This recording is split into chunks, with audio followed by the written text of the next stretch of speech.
Hai, selamat datang di Me Up Movie. Kembali lagi bersama aku Natias yang akan temani kamu ceritakan film seru dan menegangkan. Sebelum masuk ke filmnya, jangan lupa di-subscribe dulu ya channel aku ini agar kalian nggak ketinggalan nonton film seru lainnya. Kali ini aku akan ceritakan film yang berjudul The Room yang dirilis pada 11 November 2020. Film ini mengisahkan tentang pasangan muda yang penuh kasih bernama Kate dan suaminya Matt. Mereka pindah ke rumah terpencil di bagian utara New York dan tak disebutkan nama daerahnya. Di rumah barunya itu mereka menemukan ruangan rahasia yang aneh. Interiornya memiliki kekuatan untuk mewujudkan semua yang mereka inginkan. Apapun akan menjadi kenyataan, seperti makanan, minuman, bahkan karya seni asli Van Gogh yang bernilai jutaan dolar. Pakaian mewah, perhiasan, pokoknya apapun yang mereka inginkan bisa langsung terwujud nggak pakai lama. Suatu hari mereka menyadari semua telah dimiliki, namun seorang anak belum juga dapat mereka miliki. Namun permintaan itu memberikan mereka sesuatu yang memiliki konsekuensi yang tidak terduga. Bagaimanakah kisah lengkapnya? Apakah mereka akan bahagia dengan bergelimang harta? Berhasilkah mereka mendapatkan seorang anak? Yuk kita masuk ke filmnya. Namun jangan lupa siapkan camilan dan minumannya agar tambah seru nonton ceritanya. Selamat menonton!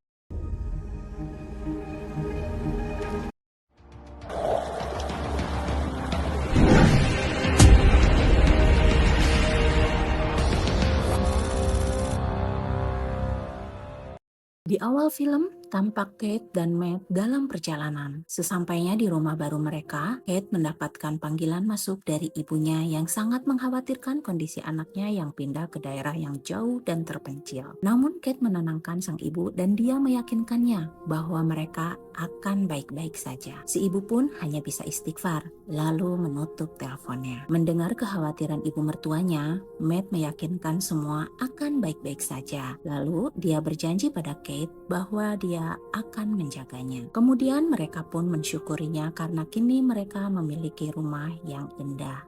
Saat sedang beres-beres di dapur, Kate menemukan seekor burung. Sambil ketakutan, Kate meyakinkan kondisi si burung yang ternyata sudah tidak bernyawa lagi. Karena itu, Kate pun menguburkannya di halaman rumah. Tiba-tiba, Sorry.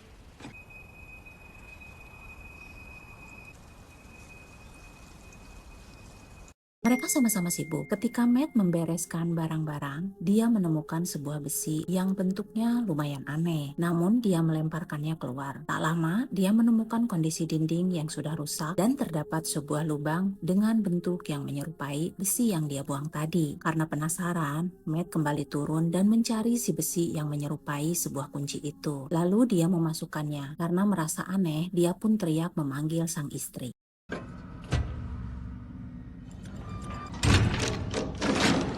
Kate!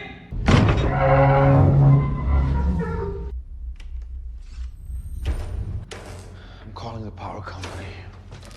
Dan malam pun tiba. Mereka pun berbincang di ruang tengah sambil minum-minum. Tiba-tiba mereka mendengar suara benturan. Matt tampak ketakutan, namun Kate malah menertawakannya. Matt yang tak terima diledek oleh sang istri pun kemudian menerkamnya yang berujung bermesraan.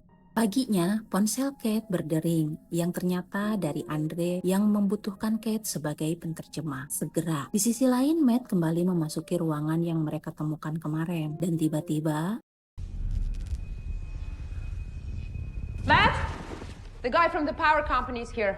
karena kondisi yang sangat tidak memungkinkan, akhirnya Matt meminta bantuan ahlinya untuk memperbaiki listrik yang terus berkedip-kedip. Dan ketika dicek, ternyata di luar dugaan. Sirkuit listriknya ternyata sangat rumit, hingga si teknisi pun merasa keberatan untuk membantunya. Sebelum pergi, si teknisi ini mengungkapkan pada Matt bahwa apakah tidak ada yang memberitahumu tentang rumah ini? Mantan pemilik rumah, dulu mereka tewas dihabisi nyawanya. Jika aku jadi kamu, aku akan pergi dari rumah ini selagi bisa. Kemudian si teknisi pergi begitu saja.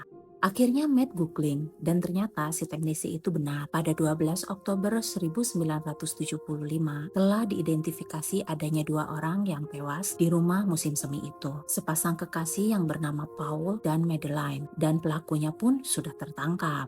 Dan malamnya, Matt iseng melukis sketsa si pelaku. Lalu Matt masuk ke ruangan yang ia temukan. Di sana ia sambil minum dan merenung. Lalu saat minumannya hampir habis, dia pun berucap, seandainya masih ada sebotol minuman lagi di sini. Tiba-tiba, God, I need another bottle.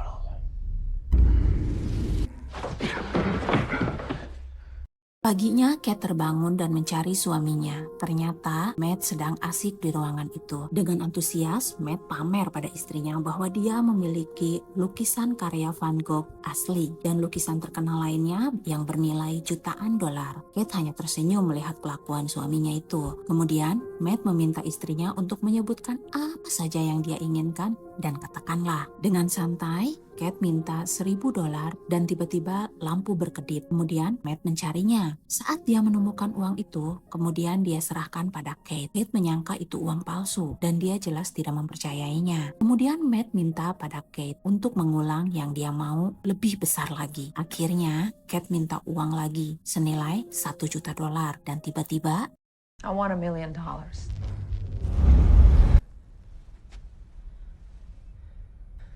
Hey. Yes, it is, but I think we should enjoy it. Got a bad feeling. Jumbo, come on. Let's have some fun. karena bujukan si suami, akhirnya Kate menurutinya walau dia memiliki firasat buruk. Namun niat mereka hanya ingin bersenang-senang aja. Dan akhirnya mereka terus meminta yang lebih dan lebih dari sebelumnya. Makanan, minuman, uang, gaun, perhiasan, berlian, yang tentunya semua bersifat duniawi. Mereka sukacita berdua hingga puas. Sampai di suatu pagi, Kate merenung dalam keadaan rumah yang super berantakan dengan segala makanan, minuman yang berserakan di mana-mana. Kate merasa hidupnya sudah terpenuhi dengan harta yang berlimpah dan mereka sudah menikmati segalanya. Namun tiba-tiba Matt memberikan kejutan dan meminta Kate menutup matanya. Open them. Let's give it another try. There's no reason we can't have children. Honey, remember what the doctor said. I have no idea what they're talking about. Mereka sudah berusaha, bahkan Kate sudah pernah hamil dan memiliki anak, 2 kali hamil malah. Namun kedua anak mereka tak bertahan lama karena terus gugur di rumah itu. Melihat tempat tidur bayi itu membuat Kate trauma berat, lalu pergi meninggalkan Matt. Saat Kate sedang merenung, Matt memilih pergi untuk jalan-jalan, meninggalkan istrinya sendiri di rumah. Saat Matt kembali, tiba-tiba dia menyaksikan Kate tak sendiri lagi. Dia bersama seorang bayi laki-laki. Ternyata saat Matt keluar rumah, Kate meminta seorang bayi pada ruangan itu. Tentunya tanpa seizin Matt. Jelas, Matt sangat kecewa. Dia ingin anak normal yang dilahirkan dari perut istrinya, bukan bayi instan yang tiba-tiba ada dari sebuah ruangan seperti ini. Mereka pun berdebat. Matt merasa ini salah besar. Akhirnya mereka berniat mengembalikan si bayi dengan masuk kembali ke ruangan itu lagi, sambil menggendong si bayi yang terus menangis. Namun Kate kebingungan harus berkata apa. Ternyata bukan hanya Kate, Matt pun merasa tak tega melihat si bayi terus menangis di pangkuannya. Akhirnya mereka memutuskan untuk merawat bayi itu yang mereka beri nama Shane. Do something! I want a baby bottle with milk. Thank you. He wouldn't wait. How did you... I don't know. It just works. Esoknya Matt merasa gelisah. Dia melihat sketsa wajah si pelaku, kemudian kembali googling. Dan Matt menemukan fakta bahwa si pelaku yang bernama John Doe telah divonis hukuman seumur hidup. Namun karena dia kena gangguan jiwa, kini John Doe dirawat di rumah sakit jiwa. Matt bergegas pergi mengunjungi rumah sakit itu. Setibanya di rumah sakit, karena Matt menemui seorang di bawah penjagaan di Departemen Kesehatan Mental bernama John Doe yang tidak memiliki daftar pengunjung, maka Matt tidak diperkenankan mengunjungi John Doe, kecuali reporter atau jurnalis. Akhirnya Matt pun mengaku bahwa dia adalah jurnalis. John Doe pun menghampirinya. Dia tahu kalau Matt bukanlah reporter, namun Matt mengakui bahwa dia adalah pemilik rumah musim semi. Mendengar itu, John Doe pun menggeser kursi di hadapannya. Tanpa basa-basi, ternyata John Doe sudah menunggu kedatangan Matt sejak lama. John Doe pun menyarankan Matt untuk melupakan ruangan itu dan keluar dari rumah segera sebelum semuanya terlambat. Namun, si John Doe ini meyakini bahwa Matt tidak akan bisa melepaskan kenikmatan dari ruangan itu. John Doe membaca karakter karakter Matt adalah makhluk dengan kebutuhan duniawi hingga akhir. Kemudian John Doe membisikkan sesuatu pada Matt. Let me tell you something. More dangerous than a person that can't get what they want. A person that gets whatever they want. Setelah mengunjungi John Doe, dia kemudian mampir di SPBU. Saat mau membayar, tiba-tiba $40, please.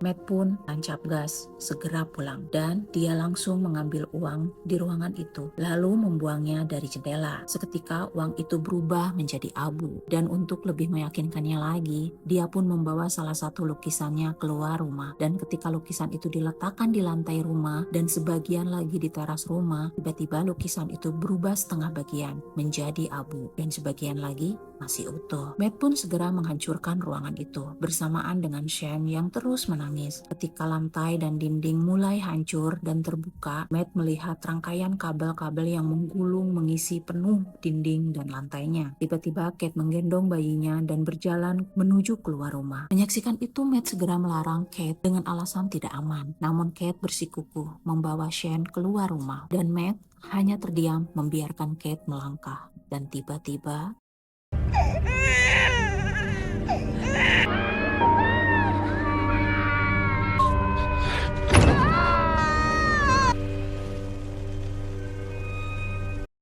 menyaksikan itu, Kate terdiam, dan Shane tiba-tiba berubah tumbuh membesar dengan singkat. Seolah Shane yang semula bayi tiba-tiba membesar dan tumbuh karena terbakar matahari. Kate membersihkan Shane, kemudian dia sempat bicara dengan Matt apa yang sebenarnya terjadi. Akhirnya Matt menceritakan tentang John Doe pada Kate. Jadi ruangan itu adalah ruangan yang dapat menciptakan hal-hal yang diinginkan, yang dibuat seperti printer 3D besar yang bisa mencetak apapun yang mereka inginkan, dengan satu syarat, tidak membawa barang-barang itu keluar dari rumah. Jika tetap dibawa keluar, maka semua barang-barang yang diciptakan oleh ruangan itu akan berubah menjadi abu.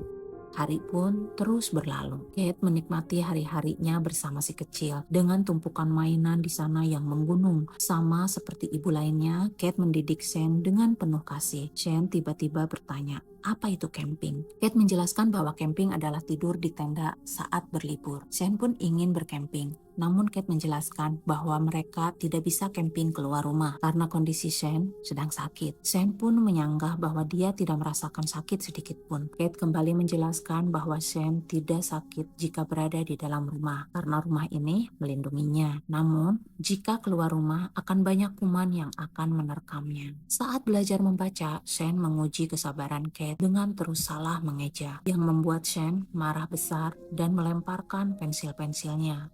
Shane menatap pemandangan dari jendela. Ya, Shane merasa jenuh, diam di rumah terus. Saat sarapan, Shane hanya terdiam dan menunduk.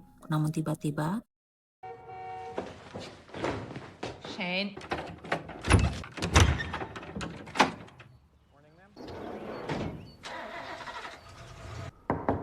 Matt, delivery.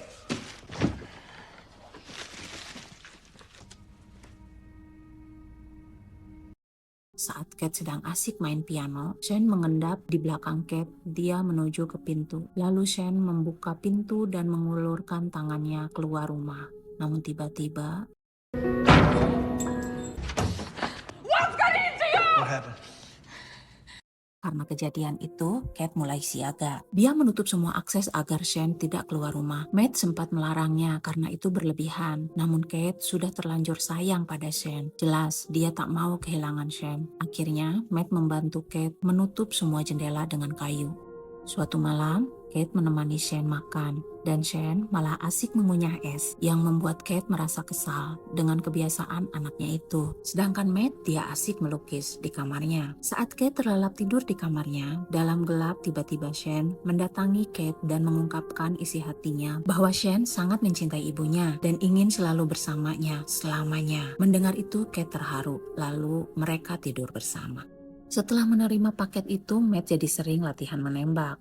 Saat kembali ke rumah, Shen sedang bermain di kamar Matt dan mengejutkannya hingga mainannya pecah. Sontak, Shen berlari keluar kamar. Tak lama, Kate datang menegur Matt. Sampai kapan Matt seperti ini? Mau gak mau, Shen adalah anaknya. Namun Matt menyadari dia itu hanyalah ilusi. Ternyata Shen mendengarnya di balik pintu. Shen hanya bisa bermain sendiri dengan bayangannya tanpa mengenal apa itu teman, tanpa tahu dunia luar. Dalam kesendiriannya, Shen menelusuri sudut rumahnya hingga akhirnya dia menemukan lokasi sirkuit listrik di rumahnya. Pagi harinya Matt terbangun. Dia dikejutkan dengan mainan milik Shen yang pecah ada di sampingnya dengan kondisi kembali utuh. Segera Matt membangunkan Kate. Kemudian mereka mendatangi ruangan itu dan melihat pintunya sudah terbuka. Dengan penuh khawatir dan cemas, Matt membuka ruangan itu perlahan. Tiba-tiba,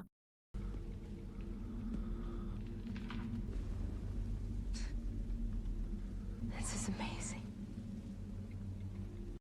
Kate tampak bahagia menyaksikan Shen akhirnya bisa merasakan bermain di luar rumah, membuat boneka salju seperti impiannya. Namun tidak dengan Matt. Dia tampak menatap Shen dengan penuh amarah, kemudian menarik tangannya dengan kasar. Lalu memperingatkan Shen untuk tidak masuk ke ruangan itu lagi tanpa seizinnya. Matt kembali mengunci ruangan itu. Tak lama, Kate menghampiri Matt dan menegurnya untuk tidak melarang dirinya dan Shen menikmati ruangan itu. Karena Shen tidak menyakiti siapapun, dia hanya bermain di sana. Namun Matt menegaskan bahwa dia tidak bisa membebaskan Shen bermain di ruangan itu karena dia nggak mau memberikan harapan atau impian pada Shen juga Kate. Semua itu hanyalah ilusi, seperti yang Kate lakukan sekarang pada Shen. Kate dan Shen tidak akan bisa mengendalikan perasaannya. Shen bisa marah hanya karena Kate mematikan TV. Matt tidak mau tiba-tiba besok ada naga terbang di rumahnya karena keinginan Shen. Shen bisa berharap menyakiti atau menghilangkan mereka berdua.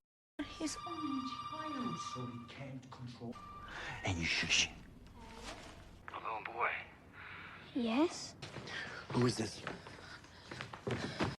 Ya, John Doe yang menelpon dan akhirnya dia tahu bahwa ada anak laki-laki di rumah Matt, hasil permintaan istrinya pada ruangan itu. Saat Matt bicara dengan John Doe, di ruangan lain Kate mendengarkan dengan telepon paralel. Matt bertanya pada John Doe, apakah ada cara untuk menghentikan semua ini? John Doe pun menjelaskan bahwa jika istrimu kehilangan nyawa, maka anak itu akan bisa hidup bebas. Maka dari itu John Doe pun menghabisi nyawa ayah ibunya dan berakhir di rumah sakit. Karena saat John Doe menceritakan semuanya pada pihak berwajib, tidak ada yang mempercayainya bahwa John Doe terlahir dari sebuah ruangan. Akhirnya John Doe menceritakan kisahnya. Awalnya ibunya John Doe lah yang menghabisi ayahnya, lalu memaksa John Doe untuk menghabisi nyawa ibunya itu. Kemudian John Doe mengajukan pertanyaan pada Matt, apakah kamu akan menghabisi anak itu untuk menyelamatkan istrimu, atau kamu akan menghabisi istrimu untuk menyelamatkan anak itu? Mendengar itu Kate menangis dan suara tangisnya terdengar oleh Matt. Karena itu Kate bergegas pergi menggunakan mobilnya. Karena khawatir, Matt terus menghubungi Kate namun tidak direspon.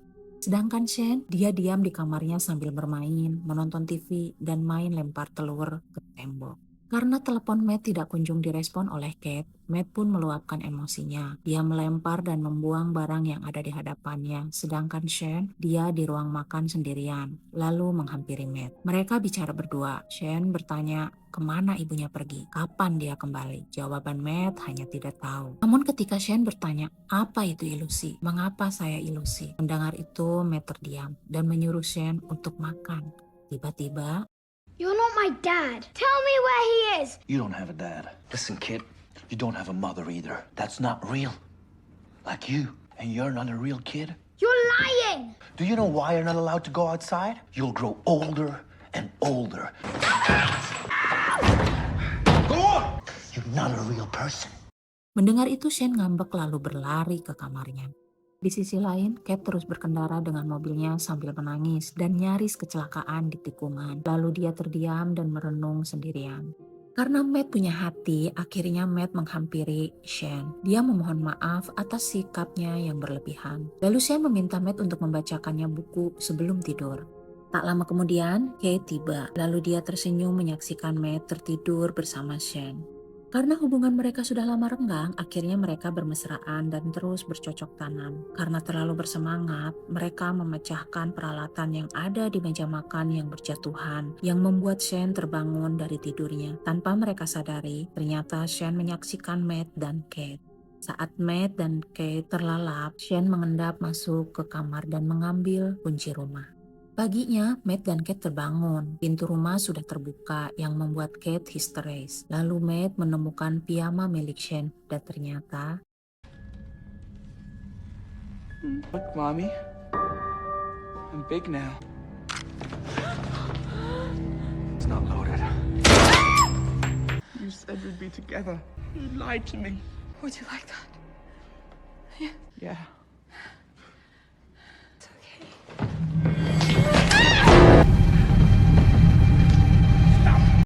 saat Kate tersadar, Matt ada di hadapannya lalu dia mencari Shane. Matt menjelaskan pada Kate bahwa saat mereka baku hantam, peluru menembus tubuh Shane dan setelah itu Matt membawa Shane keluar dan Shane berubah jadi abu. Kate bergegas keluar mencari sisa abunya namun tak nampak. Kate tampak sangat terpukul kehilangan Shane. Lalu Matt membopongnya ke dalam rumah. Saat sedang makan, Kate bertanya apa yang akan Matt lakukan dengan rumahnya itu. Karena kondisi mereka tidak memiliki pekerjaan dan tidak memiliki uang, jadi mereka tidak bisa pergi kemana-mana. Tapi setidaknya di rumah ini mereka memiliki ruangan yang bisa memberi mereka segalanya. Dari ungkapan itu Kate merasa ada yang janggal. Ditambah lagi dengan cara makan Matt yang belepotan. Bahkan Matt minum dan mengunyah es batu seperti kebiasaan yang dilakukan Shane. Dan Kate menyadari bahwa Matt tidak pernah setuju dengan kenikmatan yang diberikan ruangan itu. Bahkan Matt cenderung melarang Kate karena ruangan itu hanya akan memberikan ilusi. Saat sedang berdua, Kate tampak murung. Melihat itu, Matt berusaha mendekati Kate. Don't worry, I saw you two do it.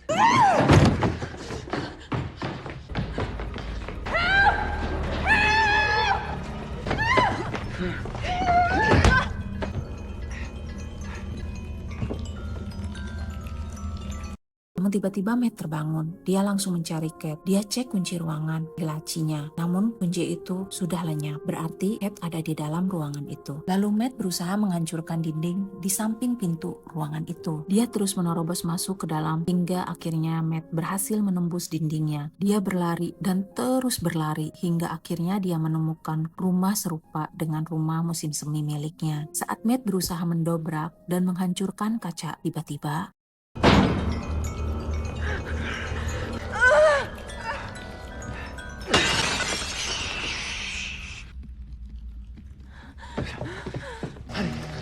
Come on, we have to go. Kate! Kate, it's me. No, Kate, come Matt dan Kate terus berlari, namun pintu keluar terkunci. Lalu Shane menyerang Matt. Namun saat Shane memeluk ibunya yang nge-freeze, ternyata terlihat Kate dan Matt asli sedang berlari di luar. Kate dan Matt membuat keinginan adanya tiruan mereka untuk mengalihkan Shane. Mereka berdua terus berlari menuju pintu ruangan. Lalu mereka menuju pintu keluar rumahnya dan membukanya. Saat Shane menyerang Matt, Matt mundur hingga terjatuh di halaman rumah. Lalu Kate mengunci pintu dan membiarkan Shane di luar yang kesakitan terbakar matahari pun terus berteriak memanggil ibunya. Kate shock menyaksikan anaknya berubah jadi kakek tua. Kemudian Kate membuka pintu. Dia mendekati Shane yang sudah tak berdaya. Dia terbaring di tanah dan perlahan berubah menjadi abu. Kate pun menangis histeris. Akhirnya dia kehilangan Shane yang dia rawat dari bayi, walaupun cuma ilusi, namun kehilangan tetap ada. 1 bulan kemudian, Matt mengunjungi sebuah motel pinggir jalan sambil membawa kopi. Saat mengetuk pintu kamar, di dalam Kate terdiam terpaku, menyaksikan hasil tes kehamilannya yang menunjukkan garis 2. Dan film pun selesai. Jadi, gimana sayang? Seru kan? Semoga kalian suka ya. Dari film ini kita belajar, makanya jangan berlebihan dalam segala hal agar terhindar dari penyesalan dan kekecewaan yang mendalam. Jangan lupa, yang belum subscribe, di-subscribe dulu ya. Kalau udah, jangan lupa di-like video ini dan di-share ke seluruh sosial media yang kalian punya. Oke, terima kasih ya. Semoga kalian sehat dan bahagia selalu. Aku pamit. Bye-bye.